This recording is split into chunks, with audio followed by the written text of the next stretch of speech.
Hi friends, welcome back to our channel. I'm Chandamama. This is Chandamama bringing you a new story today. So let's move towards the story which is titled A Strange Painting. Long ago, there was a prince of Rajasthan who was very fond of art. His name was Jayasimha. There was a famous artist at his court. The prince was thinking of having his portrait painted by the state artist when unexpectedly the artist died. Since then, his chair at the court remained vacant. Now it happened that a certain artist named Hemachandra, who belonged to the region of the Himalayas, arrived in Rajasthan. He was a poor artist seeking for a livelihood. He learned that the court artist Jayasimha had died and that his seat was still vacant. With the hope of getting engaged by the prince, Hemachandra journeyed across the desert on his mule for 3 days without food and water and arrived at the palace almost dead with fatigue and hunger. The guards would not first let him enter the palace. But Hemachandra told them that he was going to see the prince with his paintings and that he was an artist and thus managed to enter the palace. The prince saw Hemachandra's work and liked it very much. He was surprised that such a good artist had to come all the way from the Himalayas in order to seek for a livelihood. I like your paintings, the prince said. What will you take for them? Sir, said the artist, I'm hungry. Give me food first. Then I hear that a certain seat is vacant at your court. Permit me to sit upon it. That is all I want. The prince agreed and he sent the artist to the dining hall where Hemachandra had a delicious repast. His mule was accommodated into the royal stables. Hemachandra became the state artist. Now that he had a state artist, the prince thought that he could have his portrait painted for the ancestral gallery. He said to the artist, on the palace walls, hang the portraits of all my ancestors. Paint my portrait so that the future generations will know what I used to look like. Very good, my lord, said the artist. I shall not paint you alone.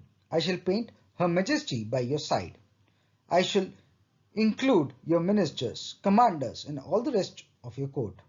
Good, said the prince. I permit you to do a painting of the entire court. Among the courtiers, there were several ugly types. Some had large tummies, one had a hump, and another one had a squint. These persons approached Hemachandra and said, paint me slim, paint me without deformities, give me a pair of normal eyes, and so forth. There were no requests. The people threatened to have the artist beaten and even put to death if he did not paint them without defects. This thing reached the ears of the prince.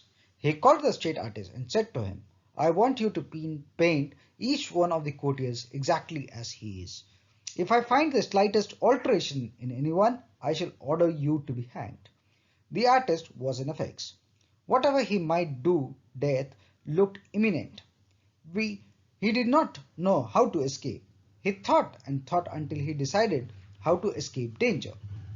A particular wall was selected for doing the painting.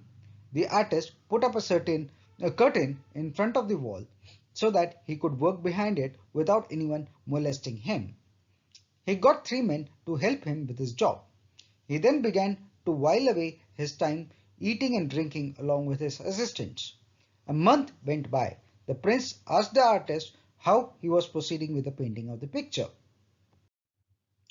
My lord, said the artist, I am in at it. It will be soon finished. After the prince asked the artist every week whether the picture was getting completed, and each time Hemachandra replied that it was almost finished. 3 months went by and the picture was still not finished. The prince got angry. Finish the picture within a week, he said to the artist, or you will be severely punished. But my lord, said the artist, the picture has been finished.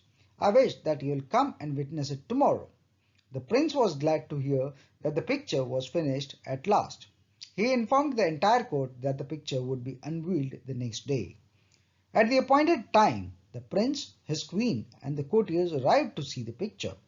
The artist stood before the curtain and said, I have painted all of you in this picture. Let each one identify himself. But before I draw the curtain, I must warn you, my painting will be visible only to those of you who are of noble birth. The rest will see nothing. Then he pulled the curtain aside. There was no picture at all on the wall, but the prince himself hesitated to say that he could see nothing in the wall. Each one of the spectators thought that he alone saw a blank wall while the others could see the picture. At last the court jester blurted out, How ignoble must have been my birth! I see no painting on the wall. Then the others too came out, saying that they saw no picture on the wall. It was evident that the wily painter had tried to fool the whole court. The prince ground his teeth in rage and said, Base villain, how dare you swindle us? You shall pay for it by hanging by the noose. Hemachandra was not perturbed. My lord, he said humbly, hang me by all means. I knew that I was sure to die in any case. My lord, he said humbly, hang me by all means. I knew that I was sure to die in any case. But, sir, do not hang me by a rope of gold, because the goddess of wealth has so much aversion to me that the rope of gold may crumble to bits if you try to hang me. The prince could not help smiling, and when he heard these words, he gave the unfortunate artist a quantity of gold and sent him away on his mule. So this is the end of the story. Till I come back with a new episode and new video, till then, stay safe and take care. This is your Chanda Mama signing off from your channel.